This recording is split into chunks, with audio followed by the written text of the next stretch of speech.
untuk harapan kita ke depan, terutama untuk kawan kita Bu Lela dengan Bu Tri ini ya, mudah-mudahan ada pencerahan untuk sekolah kita SD Negeri 006 Batu ke depannya, supaya kita semua bisa mendidik, membina dan mengajar anak-anak kita sesuai dengan kemampuan kita masing-masing. Mungkin itu saja yang bisa saya sampaikan mewakili Kepala Sekolah SD Negeri 006 Batu Haji. Baik, dengan mengucapkan Bismillahirrahmanirrahim, kita buka acara ini, acara diseminasi budaya positif ini mudah-mudahan berjalan dengan lancar, sesuai dengan yang kita inginkan. Wabillahi taufiq wal hidayah. Assalamualaikum warahmatullahi wabarakatuh. Waalaikumsalam. Terima kasih kami ucapkan kepada Ibu Linda yang mewakili dari kepala sekolah.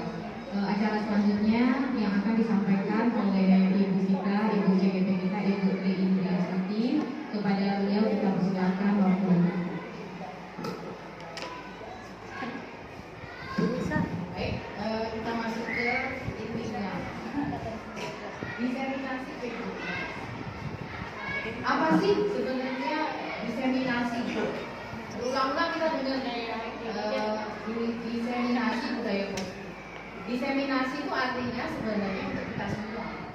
Jadi apa yang sudah kami peroleh itu harus diimbaskan kepada teman-teman yang lain supaya semua guru itu punya pemahaman yang sama.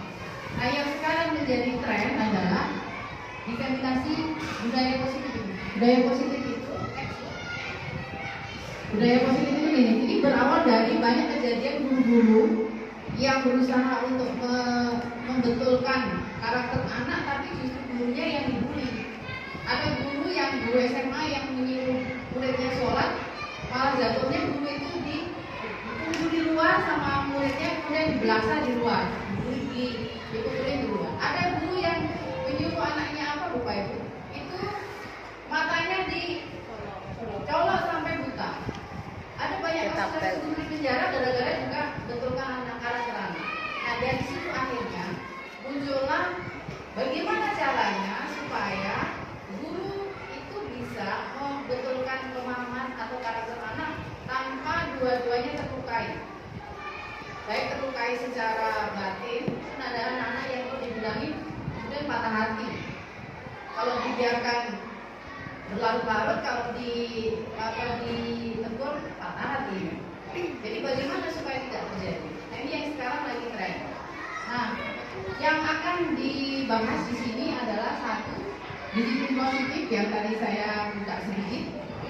Kemudian teori motivasi, hukuman, penghargaan, dan restitusi. Nanti yang akan dibahas adalah bagaimana anak-anak bisa punya disiplin tanpa harus menghukum, tanpa harus mengancam, tanpa harus memberi hadiah. Yang ketiga adalah keyakinan kelas. Selama ini yang kita kenal adalah peraturan. Kamu sudah mengatur peraturan. Sekarang sudah bukan begitu lagi. Sekarang adalah keyakinan kelas. Nah, kita akan kupas apa bedanya peraturan kelas dengan apa keyakinan kelas. Yang keempat adalah kebutuhan dasar manusia. Anak-anak itu berbuat nakal atau dalam tanda petik suka melanggar peraturan atau keyakinan itu karena dia punya kebutuhan yang tidak terpenuhi. Apa saja kebutuhannya nanti kita akan kupas. Yang kelima adalah restitusi 5 posisi kontrol guru. Ternyata kita selama ini menganggap guru adalah kontrol satu-satunya di kelas. Nah, apakah itu sudah sesuai dengan zaman sekarang? Apakah masih cocok dengan anak-anak Gen Z sekarang? Maka kita ubah. Yang nomor 6 adalah restitusi segitiga. Segitiga restitusi adalah salah satu cara untuk menyadarkan anak supaya dia paham kalau dia melakukan kesalahan tanpa kita menjatuhkan harga diri dia. Sehingga anak itu akan menjadi betul kembali dengan kesadaran dari dirinya sendiri. Nanti kita akan coba lihat, ada videonya, ada cara melakukan itu yang permainan pemandu. Ini yang sering kita lakukan, sering kita alami. Apakah hukuman dapat mendisiplinkan anak? Ini yang selalu jadi pertanyaan. Kalau baca ini saya selalu ingat siapa? Menurut Bunda, apakah hukuman itu dapat mendisiplinkan anak? Dapat, tapi tidak maksimal. Ada yang punya pendapat lain? Ya, Bu Bella. Dapat tapi hanya sementara. Dapat tapi sementara. Hari ini dia patuh, besoknya lagi balik lagi. Ada lagi yang punya pengalaman ini? Dapat Bu, tapi dia benci kita. Betul sekali. Dapat tapi memberi luka batin di dalam. Nah, bagaimana supaya tidak seperti itu kita lakukan? Memang tidak mudah. Tidak mudah dan sepertinya tidak masuk akal, tapi harus kita lakukan mulai dari sekarang karena zaman sudah berubah. Yang kedua, yang sering kita lakukan juga, apakah pemberian hukuman dengan hal positif seperti membaca atau membersihkan halaman sekolah, ambil sampah di mana karena terlambat, misalnya. Hal seperti itu bisa meningkatkan disiplin anak. Kan ada yang terlambat, ambil sampah dulu 10. Udah mau tulis 10, Bu, saya udah mau tulis 10, udah mau. Harapan kita selanjutnya jangan sampai dia telat. Begitu kan sebenarnya. Tapi apakah itu efektif? Tidak. Nanti kita kupas satu-satu. Yang nomor 3, apakah memberi penghargaan dapat meningkatkan motivasi belajar anak? Ini yang jadi pertanyaan kemarin waktu terima rapor. Mulai sekarang nggak ada lagi hadiah, bilang Depok kita. Tahun-tahun kita selalu ada juara 1, juara 2, juara 3. Sekarang nggak boleh lagi. Kalau mau ngasih semua, pena semua, buku semua. Pertama kali itu saya jalan, apa ini kan anak harus kalau dapat juara dia harus kasih penghargaan. Saya juga berpikir begitu juga. Ternyata kesini ketika dikupas, memang iya memberi penghargaan itu ada sesuatu di belakangnya. Itulah kenapa di kurikulum Merdeka itu tidak ada trainingan. Nanti kita akan kupas satu-satu. Nah, ini ilustrasi kontrol. Ilusi konsep. Ilusi itu sesuatu yang kelihatannya ada tapi sesungguhnya tidak ada. Tidak nyata. Contoh satu adalah guru mengontrol murid. Perasaan kita lah pengontrol di kelas kan. Kita lah penguasa kelas. Guru murid. Sekarang ternyata tidak lagi. Kenapa? Karena anak-anak sudah berubah. Jawabannya sudah berubah. Yang kedua, ilusi bahwa semua penguatan positif, efektif, dan bermanfaat. Dulu kita berpikir kalau anak kita puji, pintar kamu, itu dia akan semakin semangat. Dulu kita berpikir seperti itu. Apakah sekarang masih relevan? Kita buka nanti. Yang ketiga, ilusi bahwa kritik membuat orang merasa bersalah dan dapat menguatkan karakter. Banyak orang yang dikritik, jangankan anak-anak, orang dewasa saja kalau dikritik sedih, patah hati. Nah, bagaimana caranya supaya kita bisa mengkritik anak tanpa mereka patah hati? Yang keempat adalah ilusi bahwa orang dewasa memiliki hak untuk memaksa. Kita sebagai guru punya power, perasaan kita punya power di dalam kelas. Apa-apa kita yang pusat. Itu guru. Bagaimana dengan sekarang? Kita buka satu-satu. Next. Jadi sebenarnya siapa yang punya kontrol di dalam kelas atau di dalam lingkungan masyarakat? Next. Kita buka stimulus respon dan teori kontrol. Stimulus respon itu maksudnya yang berlaku secara hampir semua orang melakukan.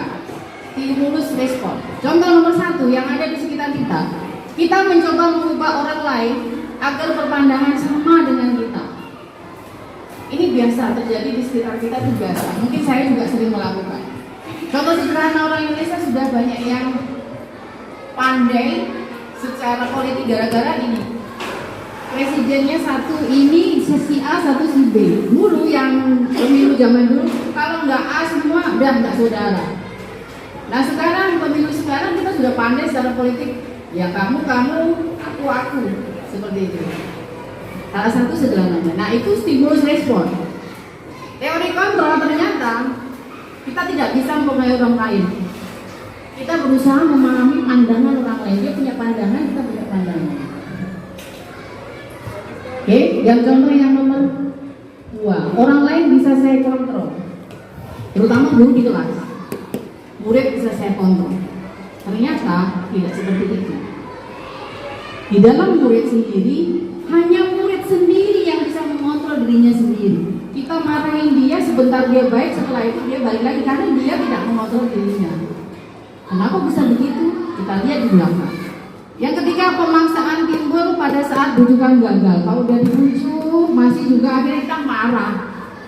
Duduk, akhirnya kita kalimatnya. Pertama duduk nggak mau duduk. Akhirnya, ya begitulah. Saya di rumah juga seperti itu.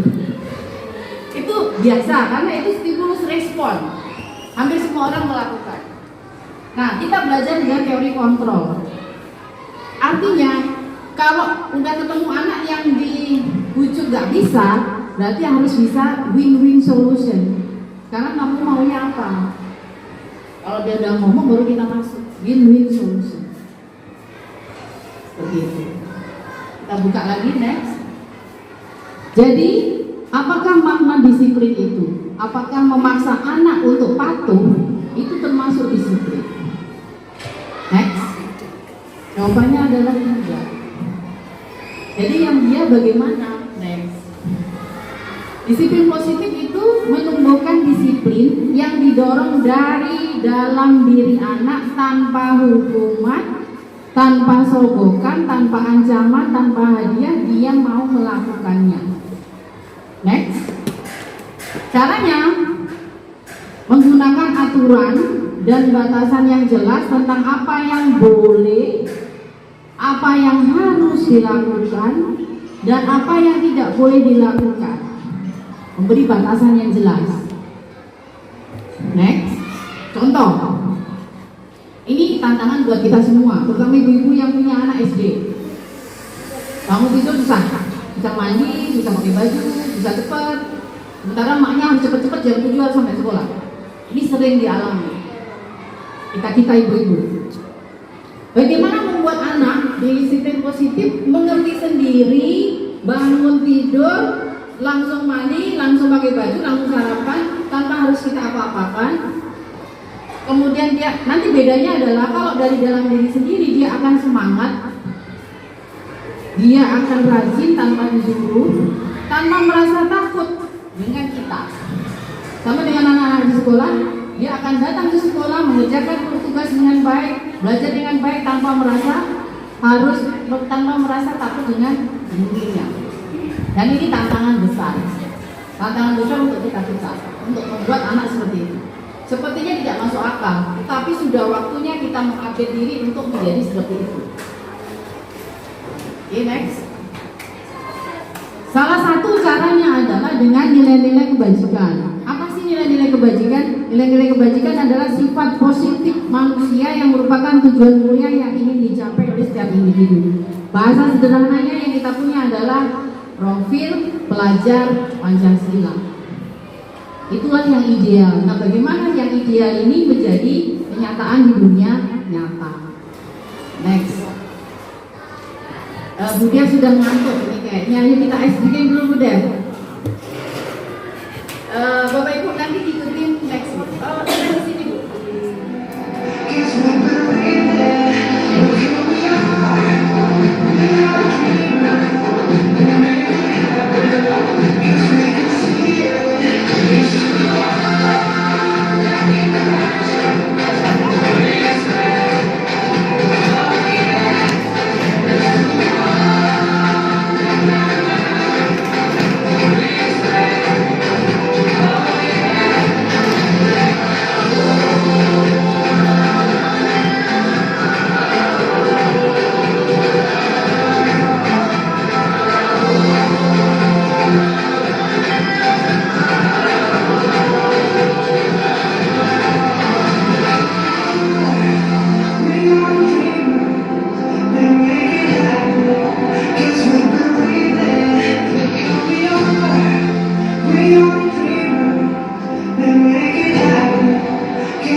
Teori motivasi, hukuman, penghargaan, dan restitusi. Next. Satu-satu kita bahas teori motivasi. Motivasi manusia melakukan sesuatu itu punya 3 motivasi. Yang pertama, karena untuk menghindari hukuman. Saya ini terutama. Pagi-pagi cepat-cepat datang ke sekolah takut malas pulang. Kita semua mengalami itu. Hampir semua manusia mengalami itu. Motivasi perilakunya adalah takut hukuman. Yang kedua, untuk mendapat imbalan dari orang lain. Udah, itu yang lain. Contohnya apa? Motivasi melakukan sesuatu karena ingin dapat imbalan. Insentif full, TPP. Cepat diawankan karena TPP-nya nggak bakal cair. Karena mau dapat imbalan. Itu terjadi pada anak-anak juga. Anak-anak kita juga melakukan seperti itu. Next, nomor 3. Nomor 3. Kita melakukan sesuatu karena kita punya harga diri, malu, ya kan? Nah ini yang nomor 3 ini yang kita inginkan dilakukan oleh anak-anak dan kita sendiri lakukan.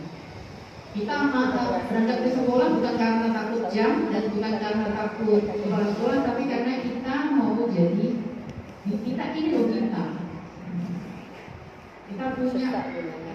kita punya brand untuk kita. Oh ibu itu selalu ketawa. Oh ibu itu jujur. Oh ibu itu seperti itu punya nilai. Next.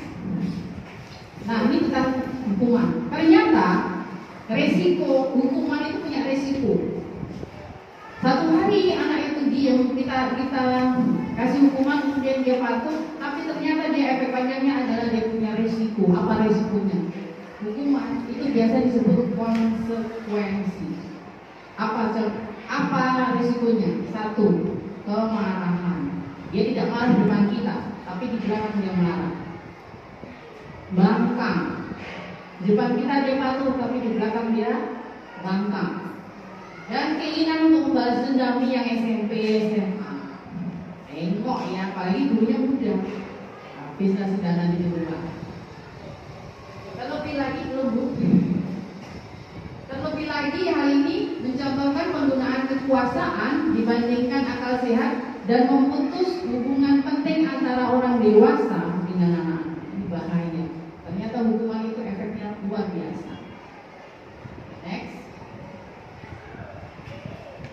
Nah, bagaimana dengan kebalikannya? Kalau kebalikannya dari hukuman adalah penghargaan. Ternyata penghargaan itu juga punya efek. Efeknya adalah mengurangi ketepatan, menurunkan kualitas, mematikan kreativitas, bahkan penghargaan dapat merusak hubungan. Contoh, ini yang terjadi di kelas. Suatu ketika ada seorang siswa pintar, berkarya, dan guru memberi apresiasi dengan memujinya di depan banyak orang. Tepuk tangan untuk anak 21. Ternyata teman-teman lainnya iri dan tidak menyukai si murid tersebut. Lebih lagi jika sekolah menganut sistem ranking. Anak yang memiliki ranking bawah merasa paling rendah, merasa dihukum dan tidak menghargai passionnya. Padahal dia passionnya bukan di hitungan, bukan di pelajaran, dia passionnya nyanyi misalnya. Hanya menilai kepintaran siswa berdasarkan hasil penilaian. Padahal setiap anak pasti memiliki passion atau kompetensi yang berbeda. Ini ternyata penghargaan itu tidak efektif. Oke, ranking. Jadi harus bagaimana kita selama berapa tahun kita kuliah begini. Nah, harusnya kita bagaimana? Yang kita lakukan adalah jika murid melakukan kebajikan, berikan pengakuan atau apresiasi. Jika murid melakukan kesalahan, lakukan restitusi. Kita akan bahas. Next. Contoh pengakuan. Situasinya saat ini salah satu contoh ya, nanti bisa dikembangkan. Saat menolong murid baru di kelas. Gurunya ngomong, kemarin saya perhatikan nilai bajikannya, kemarin saya perhatikan rasa empatimu besar sekali. Jadi kita akui, kita apresiasi perilaku dia. Next, contoh kedua. Untuk Lagi next. Nih, ada situasi yang sering kita lihat. Saat ada murid memungut sampah di lantai, itulah. Kita mengakuinya dengan terima kasih untuk rasa tanggung jawab kamu. Rasanya sederhana. Tapi ini adalah pengakuan atas kebajikan yang dia lakukan. Dan itu diulang-ulang, terus diulang-ulang. Seperti menabung lebih. Next time dia akan melakukannya dari diri sendiri. Harapannya seperti itu. Dan ini tantangan buat kita semua untuk melakukan. Karena saya sendiri juga belum tentu bisa. Oke, next. Nah, jadi kalau dia melakukan kesalahan, kalau dia melakukan kebajikan, kita kasih pengakuan. Kalau dia melakukan kesalahan, kita pakai restitusi. Apa sih restitusi? Restitusi sebenarnya dalam bahasa undang-undang itu membayar denda. Tapi dalam pendidikan, restitusi itu adalah proses menciptakan kondisi bagi murid untuk memperbaiki kesalahan mereka sehingga mereka bisa kembali pada kelompok mereka dengan karakter yang lebih kuat. Menurut Gusen 2004. Ini contohnya. Masuk ke di tempat duduk siap gerak, berdoa mulai, doa selesai. Ini mirip ya? Mana masuk? Oke.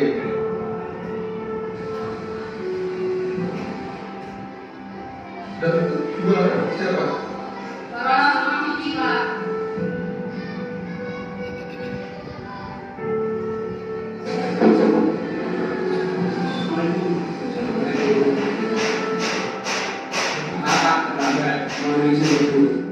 Sebentar, kamu dari mana?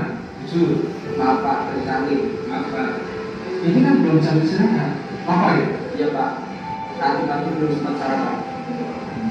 Oke, silakan kalian duduk. Tapi nanti pas jam istirahat kalian menemui saya ya. Baik Pak, terima kasih. Jadi dia ketika melakukan kesalahan tidak langsung kita keluar di depan. Terima dulu, nanti ketika istirahat baru kita handle.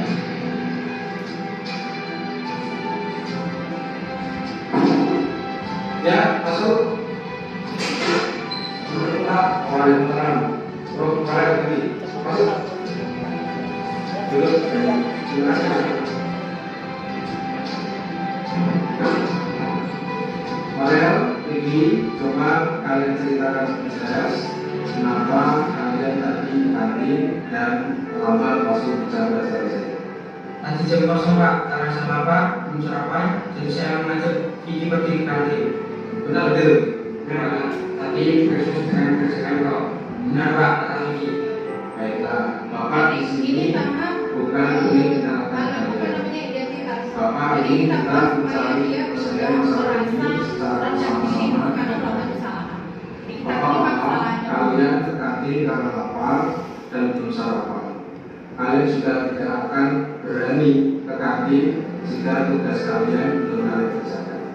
Tapi Bapak sudah yakin kalian tahu bahwa waktunya tidak tepat. Benar ya?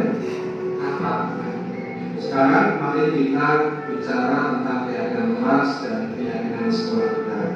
Apa yang kita percaya, yang mana yang belum kamu dirikan. Dengan waktu Pak. Jadi, menurut sendiri dengan lain. Baik, Bapak senang mendengar. Jadi kita Mari kita percayakan selalu kepada mereka menggunakan apa yang keyakinan sudah dia kelas lakukan. kita. Tunjukkan bahwa kalian bisa melakukan itu, jajan ke kantin di waktu istirahat dan kembali ke kelas segera setelah bel istirahat berbunyi. Ya sudah, silakan kalian kembali ke kelas. Baik Pak, terima kasih. Assalamualaikum. Waalaikumsalam. Nah, ini kelihatannya nggak mungkin. Saya dulu pertama kali dapat ilmu ini, nggak mungkin anak diginiin kok berubah. Ya kan, udah itu nggak mungkin berubah. Tapi ternyata ini kalau dilakukan terus-menerus tanpa kita lelah, insya Allah anak itu akan dapat motivasi dari dalam dirinya sendiri. Dan itu butuh perjuangan, butuh kesabaran. Tidak bisa instan. Namanya segitiga restitusi. Nanti di belakang akan dijelaskan oleh Bu Lena lebih lanjut. Ini saya hanya spill sedikit. Satu lagi Bu, keyakinan kelas. keyakinan kelas. Nah, selama ini kita tahunya adalah peraturan kelas. Peraturan kelas dengan keyakinan kelas itu tidak sama. Apa bedanya? Kalau peraturan kelas itu yang buat kita, gurunya atau sekolah, kepala sekolah. Tapi kalau keyakinan kelas itu kita buat bersama-sama dengan murid. Jadi mereka sendiri yang mengajukan ide, maunya kelasnya begini, maunya begini. Dari mereka sendiri diyakini bersama, kemudian dideklarasikan. Next Bu, ini ada langkah-langkah membuat keyakinan kelas. Next lagi Bu. Langkah-langkah pembentukan keyakinan kelas. Pertama, meminta siswa untuk menuliskan keyakinannya. Saya rasa kemarin waktu kelas 1 awal itu saya lihat di kantor sudah ada ibu-ibu kelas 1 yang bawa kertas kecil-kecil warna kuning. Begitu. Jadi kita minta anak-anak untuk menuliskan pendapat dia, kelasnya mau dibagaimanakan. Kemudian setelah itu, ini contohnya, next mundur dari setelah mereka menulis, ditempel di papan tulis, kemudian kita pilih mana yang cocok. Gurunya yang ngotak-ngatik supaya kalimatnya menjadi pas, menjadi sempurna. Setelah itu diubah menjadi kalimat positif. Setelah jadi, baru kita sepakati ini loh keyakinan kelas kita. Contoh next. Nah, ini saya lihat di kelas-kelas 1 sudah lengkap semua keyakinan kelasnya. Sebelum berakhir, saya belum berganti dengan Bella. Ada satu video praktek pembuatan keyakinan kelas.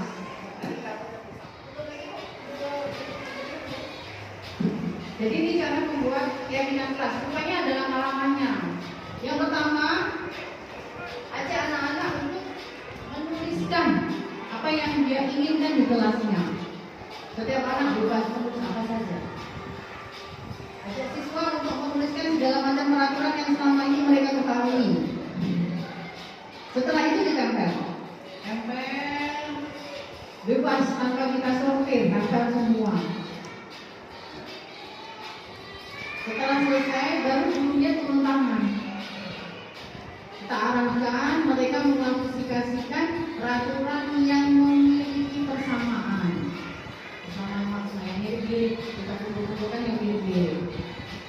Dan yang kemudian mengubah kalimat mereka, misalnya kalimat negatif berubah menjadi positif, contohnya tidak terlambat. Kita ganti menjadi masuk tepat waktu, datang tepat waktu. Dilarang mencontek itu negatif, berubah menjadi uji. Nah kalau sudah, ini baru gurunya yang masuk gurunya yang kotak-kotak supaya menjadi sempurna. Nah yang terakhir, kita yakini bersama-sama, kita deklarasikan inilah keyakinan kelas kita. Seperti itu. Semoga semua guru-guru next bisa buat seperti ini keyakinan kelasnya. Nanti keyakinan kelas semua kelas akan berkumpul menjadi satu, menjadi keyakinan sekolah. Jadi kedepannya bukan peraturan sekolah, tetapi keyakinan sekolah. Demikian presentasi dari saya. Sesi kedua akan dilanjutkan dengan Bu Bella.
kamu baca.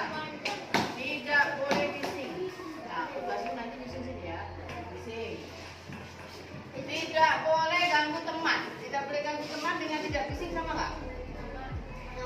Sama. Tidak boleh bising. Oh sama. Masukkan sini. Tidak boleh bising. Tidak boleh berisik. Sama nggak? Sama. Tidak boleh buang sampah sembarangan. Beda ya? Beda. Taruh sebelah sini. Ya. Tidak boleh memukul meja. Maksudnya bising bukan? Tidak boleh memukul meja. Maksudnya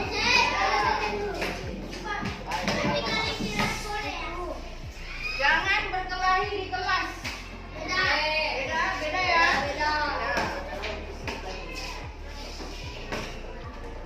Tidak boleh membuli kawan. Sama dengan yang tidak boleh bertengkar tadi ya? Iya. Tidak boleh berkelahi. Ini tidak boleh berisik. Tidak boleh berisik. Ya, tidak boleh. Ini. Tidak boleh ngomong jorok. Benar kan? Ya, masuk sendiri. Tidak boleh. Oke, tidak boleh bising. Berarti masuk di tidak boleh bising. Berarti sama hampir sama anak-anak tidak boleh bising. Tidak boleh berantem. Maksudnya yang tidak boleh berkelahi. Tidak boleh buang sampah di kelas. Bagus sih. Ya.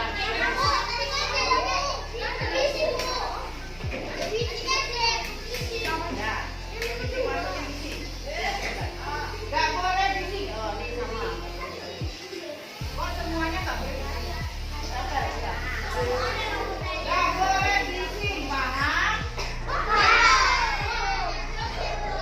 Taruh di atas.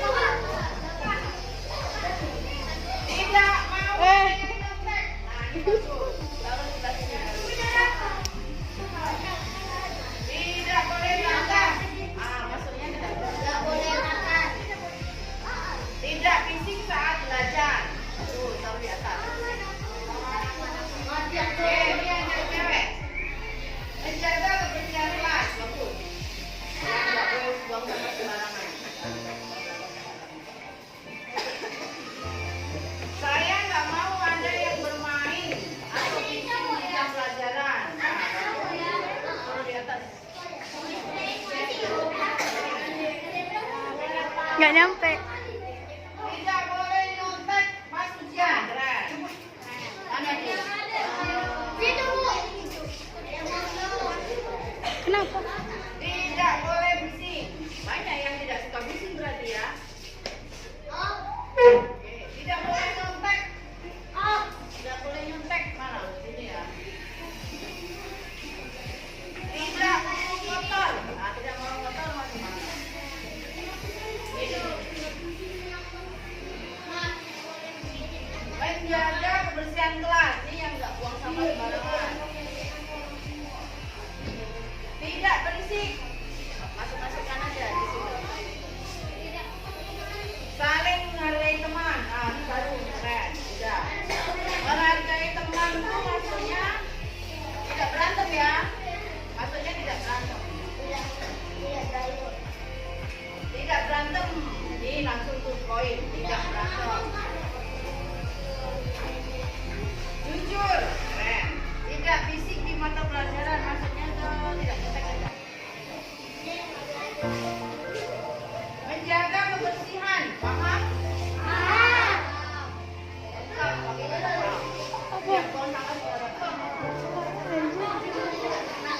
Tidak boleh mengejek nama. Tidak boleh mengejek ya. Maksudnya tidak boleh mengejek.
Saya tidak suka ada yang bising di kelas. Saya tidak suka bising.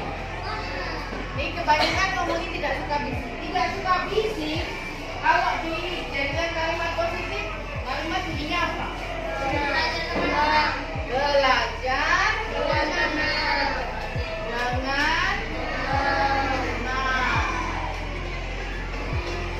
Semangat gue begini. sekarang ini tidak boleh ngomong jorok, tidak boleh main ludah, tidak boleh jalan-jalan, tidak boleh itu dirubah menjadi apa? Berkata-kata dengan Baik. bersikap Baik dan sopan. Nah, sekarang tidak buang sampah sembarangan.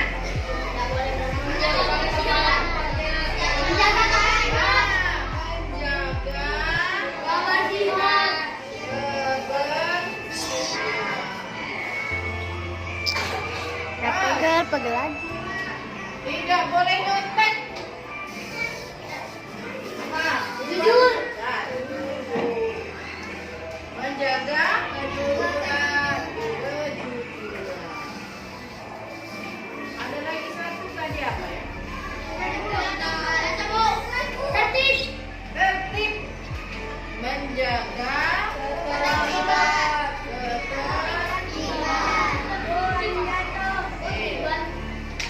Jadi inilah keyakinan kelas 5B. Jadi tulis sekarang di dalam kelas supaya kelasnya nyaman, berarti harus menjaga 5 ini. Oke, Rahmat? Oke. Semuanya oke? Oke. Tepuk.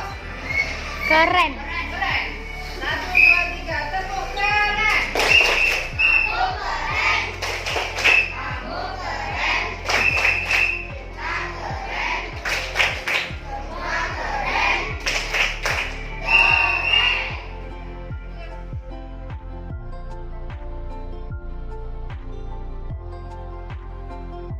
Mau tahu nggak kenapa Ibu panggil ke sini? Tahu, Kenapa? karena saya lupa bawa buku lengkap. Karena lupa bawa buku lengkap. Sudah berapa kali nggak bawa buku lengkap? 3 kali, Bu. 3 kali. Hari ini yang ketiga nggak bawa buku lengkap ya? Iya.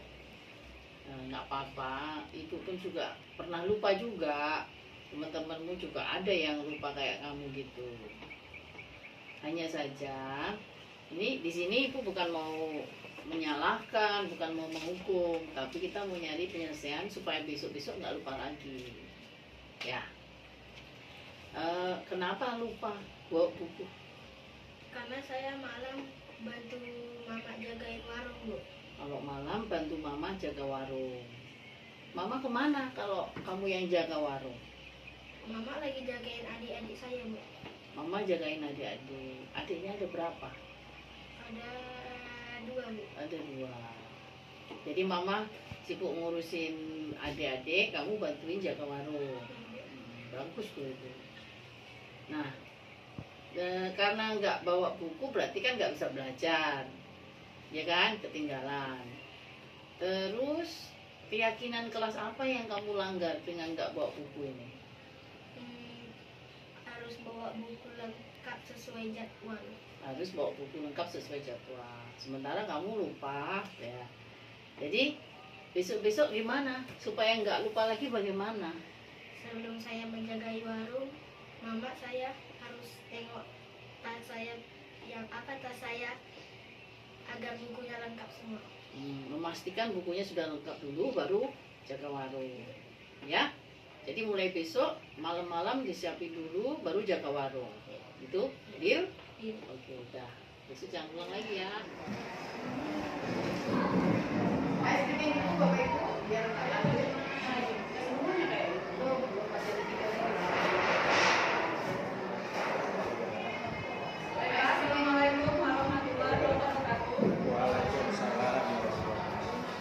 Saya lanjutkan ya Bu, untuk yang Bu Indri tadi sudah menjelaskan maaf dan segitiga distribusi dan keyakinan kelas. Berikut saya lanjutkan tentang baiklah, sebelum kita mulai, kita breaking dulu ya Bu, biar kita agak semangat dikit. Jam-jam segini memang jam-jam ngantuk. Jadi kita breaking dulu.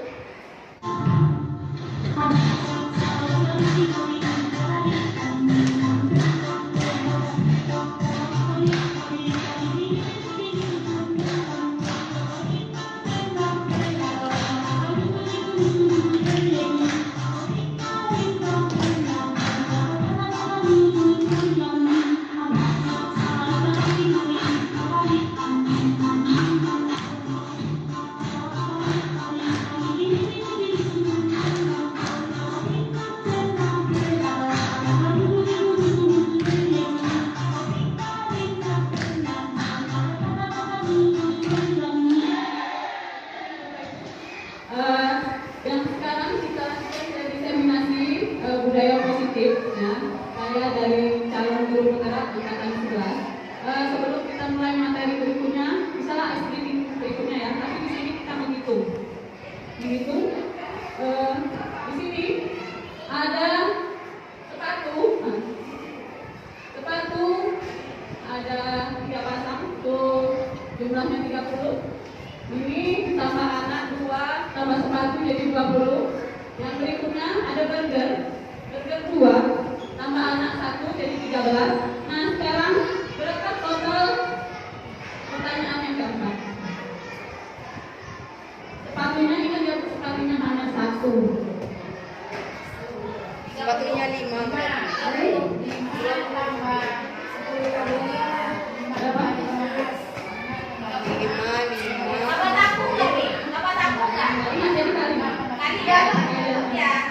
Oke, ada yang ibu yang bisa menjelaskan kenapa bisa 30? Oke, baik, silakan ibu Nabila. Oke, gambar pertama itu kan sepatunya ada 3, jumlahnya 30, berarti satu sepatu itu 10.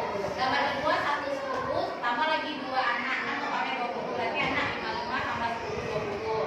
Gambar ketiga 1 anak 10, tambah 1 anak 5, tambah burger ada 2, berarti 5 tambah 8, berarti burger itu nilainya 4 tambah 4, 8 tambah 5 30. Jadi burger itu harganya 4, anak itu dia 5 kali 4 20 tambah 110. Anaknya bawa burger loh. Oh, itu dia 8 tambah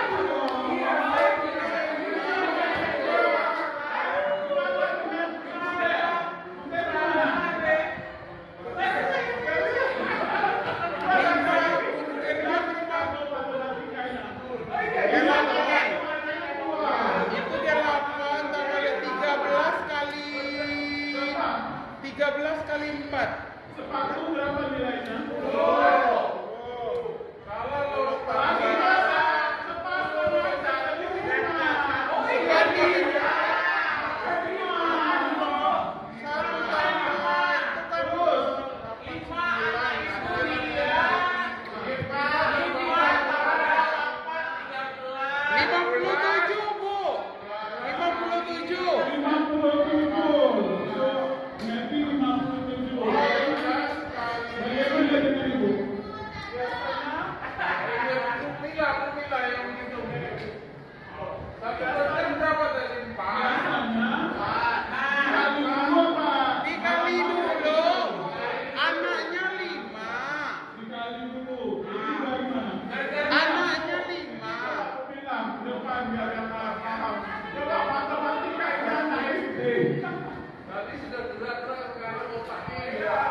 Tadi ada 4 13. Saya tadi nggak ini rupanya anak loh.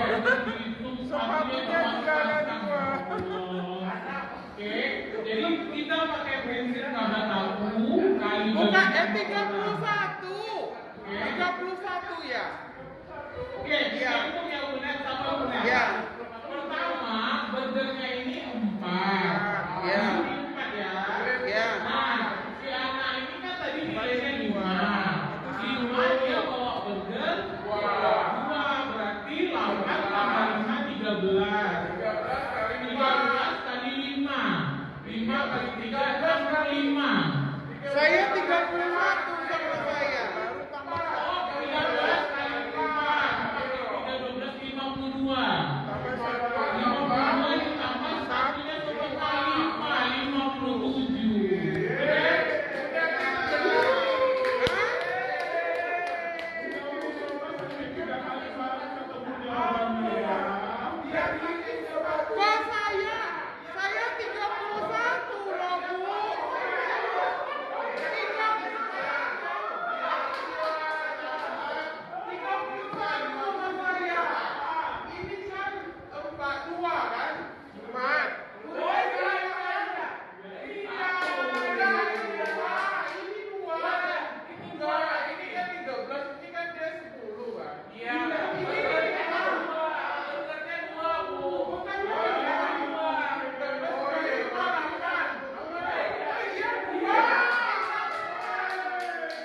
Enggak nampak sepatunya. Sepatunya macam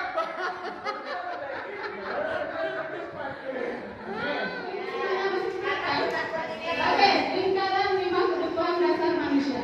Ya, kebutuhan dasar 5 manusia itu ada 5 dasar kebutuhan, yaitu kebutuhan untuk bertahan hidup, survival, cinta dan kasih sayang, love and belonging, kebebasan, freedom, kesenangan, itu fun, kekuasaan, itu power. Ya, semuanya ini kita kebutuhan untuk bertahan hidup ya pastinya ya. Kita harus kerja. Ya, Bu. Cinta dan kasih sayang. Nah, di dalam kita berumah tangga ataupun di sekolah kita harus sama anak-anak harus penuh dengan cinta dan kasih sayang. Terus kebebasan. Kebebasan ini bukan kita harus bebasnya enggak, Bu. Ya. Terus kesenangan. Kita juga hidup perlu kesenangan. Tidak harus sedih terus. Ya, harus sekali-kali happy. Terus kekuasaan. Ya, kekuasaan. Ya, kita harus punya kekuasaan baik di rumah maupun di sekolah. 5 posisi kontrol di sini ya sebagai penghukum. Ya, kita sebagai guru biasanya kita sering kali menghukum. Ya, terus membuat rasa bersalah. Jadi anak itu ketika kita tegur atau marahin dia merasa bersalah. Apa yang harus saya tadi yang melakukan apa itu? Jadi di sini anak-anak kita tidak boleh membuat anak itu membuat rasa bersalah. Terus teman, ya kita sama anak-anak harus murid-murid kita di sekolah anggap mereka sebagai teman. Tapi ada waktunya kita menganggap dia sebagai teman, ada waktunya kita sebagai pemantau. Dan berikutnya manajer. Nanti saya jelaskan ya Bu. Guru bisa juga sebagai teman kepada murid-murid kita. Nah ini contohnya kalau guru membuatkan alasan-alasan untuk muridnya. Terus guru berkata, ayolah lakukan demi ibu. Atau maka kamu tidak mau, ingat tidak ibu pernah bantu. Jadi walaupun kita sebagai teman, tapi itu ada kata-kata ancaman. Nah itu kita tidak boleh. Terus hasilnya nanti anak-anak itu tergantungan kepada kita. Ya. Terus berikutnya pemantau. Pemantau di sini guru membuat menghitung dan mengukur. Kita pantau dulu anak itu bisa atau enggak ya. Kita pantau aja dari terus apa peraturannya. Jadi guru berkata apa peraturannya anak kalau kita itu jadi kita hanya memantau aja. Kita kasih tugas. Terus kita hanya memantau kegiatan anak. Kita bisa memperhatikan ada anak yang nggak bisa, dia bisa hanya sebagai pemantau saja. Terus hasilnya kalau kita sebagai pemantau ya menyesuaikan diri bila diawasi. Jadi anak-anak itu butuh misalnya kadang kita anak-anak kadang diawasi, kadang suka dia kalau diawasi. Terus anak-anak itu kadang ada juga yang kalau kita awasi terus, jadi dia merasa kok saya dilihatin terus, nah merasa ada sesuatu mungkin ada rasa salahnya atau apa gitu. Jadi dia merasa di situ merasa karena diawasi jadi merasa kayak merasa kenapa ya saya kok diawasi gitu. Terus yang manajer. Nah di sini ya kalau kita guru sebagai manajer ya mengajukan pertanyaan-pertanyaan. Misalnya nih anak ada yang berbuat kesalahan, jangan langsung kita kamu salah ya. Misalnya sering terlambat. Kamu salah karena terlambat. Kita harus dulu mengajukan pertanyaan-pertanyaan mengapa dia sampai terlambat. Alasannya apa? Nah, kita harus gali dulu permasalahan yang ada. Kita harus gali dulu kenapanya. Terus apa yang kita yakini, apa yang bisa kita kerjakan untuk memperbaiki masalah. Jadi anaknya kita tanya, ya, kamu kan terlambat. Terus apa yang sudah kita yakini di dalam keyakinan kelas kemarin? Apa kamu sudah melanggar salah satu keyakinan kelas yang kita buat kesepakatan kita kemarin di kelas? Nah terus apa yang bisa kamu kerjakan untuk memperbaiki masalah? Jadi anaknya kita tanya. Jadi kalau kamu tahu nggak kamu salah? Katanya kan saya tahu Bu. Jadi kenapa saya sering terlambat masuk ke kelas? Nah jadi kita di sini kita beri pertanyaan agar kamu tidak melakukan kesalahan yang sama. Apa yang akan kamu lakukan? Jadi dia nanti mencari sendiri dan terjadi sendiri. Bukan kita yang harus nanti kamu kayak gini-gini enggak. Jadi dia sendiri harus ya Bu nanti besok saya harus bangun lebih pagi lagi. Mungkin dia kadang-kadang main game kelamaan atau kemalaman dia begadang. Nah, mungkin di situ dia jadi kita tahu alasannya. Jadi kita besok pantau kembali apa yang diucapkannya yang memperbaiki masalahnya sesuai dengan yang diutarakannya. Terus segitiga restitusi. Di sini segitiga restitusi itu menstabilkan identitas, validasi tindakan yang salah, dan menanyakan keyakinan. Maksudnya di sini segitiga restitusi adalah proses menciptakan kondisi bagi murid untuk memperbaiki kesalahan mereka, sehingga mereka bisa kembali pada kelompok mereka dengan karakter yang lebih kuat. Ini maksudnya kita proses menciptakan kondisi ini yang seperti yang saya sampaikan tadi, ya. Kita di sini mengikuti segitiga restitusi ini. Kita tidak boleh menjudge anak atau menghukum anak. Kita harus tahu dulu permasalahan kenapa dan mengapanya. Menstabilkan identitas. Di sini menstabilkan identitas artinya untuk membuat anak merasa gagal karena berbuat salah menjadi positif terhadap dirinya. Jadi walaupun dia merasa salah tadi terlambat masuk ke kelas, tapi dia di sini menjadi positif karena kita ajak bicara, kita ajak diskusi bersama apa permasalahannya dan kita cari jalan keluarnya tentang permasalahan anak tersebut.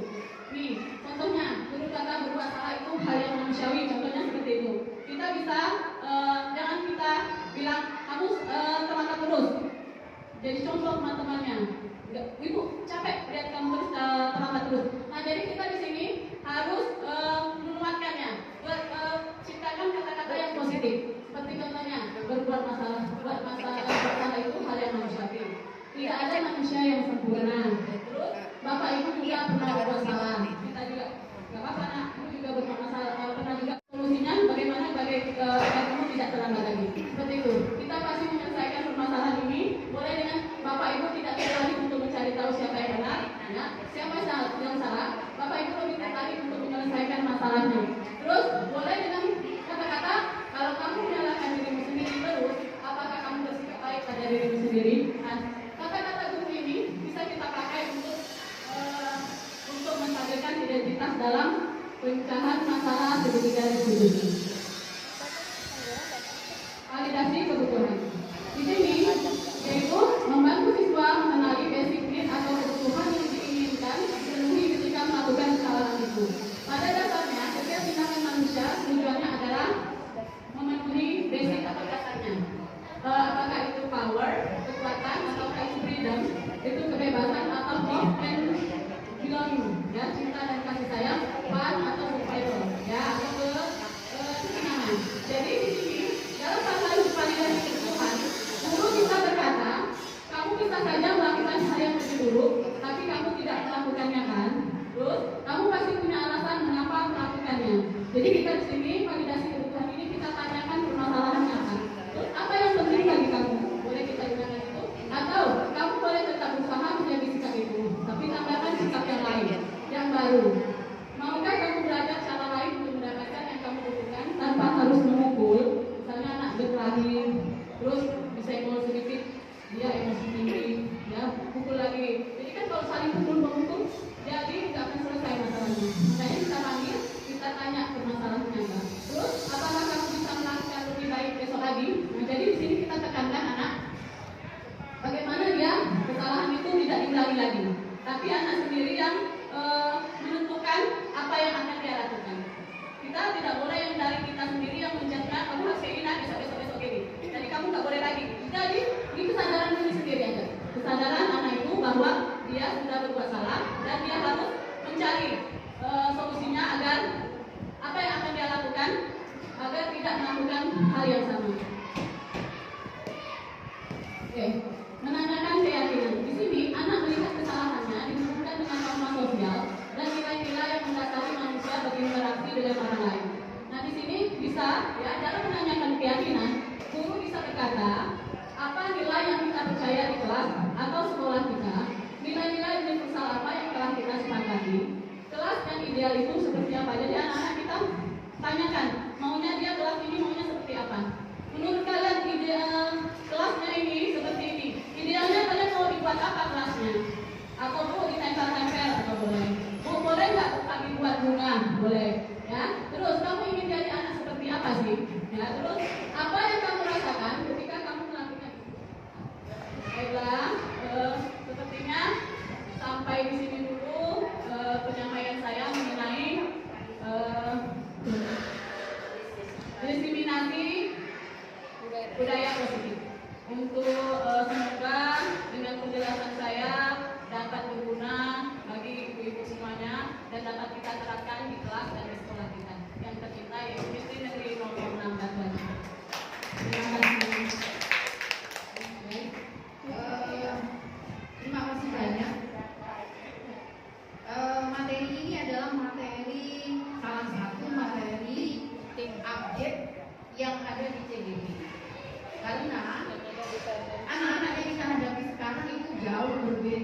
tidak mungkin tidak dilakukan.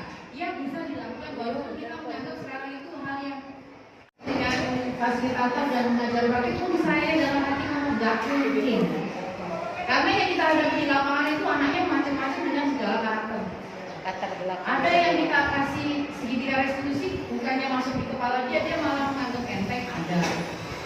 Tapi itu adalah tantangan, itulah tantangan kita di guru zaman modern. Di mana murid-muridnya itu akses belajarnya tidak hanya dari kita saja. Nggak belajar dalam guru ini juga nggak apa-apa, dari itu juga ada. Jadi kita harus bisa, jangan sampai posisi kita sebagai guru itu digantikan oleh teknologi. Begitu juga dengan ketika berhadapan dengan karakter anak yang macam-macam. Kita tetap harus bisa meneruskan kembali mereka tanpa dua-duanya terlukai secara emosi. Ya, Bapak Ibu, semoga yang kami sampaikan ini membawa manfaat buat kita semua. Amin. Tujuannya diseminasi. Tujuannya diseminasi budaya positif ini adalah kami yang mendapat ilmu lebih dulu itu bisa menyebarkan kepada Bapak Ibu, sehingga Bapak Ibu di sekolah semuanya paham dan menjalankan salah satunya segitiga restitusi ini untuk menghadapi anak-anak ketika mereka melakukan kesalahan. Demikian kami berdua mengucapkan banyak terima kasih atas dukungan Bapak Ibu dalam acara hari ini. Saya tutup dengan bacaan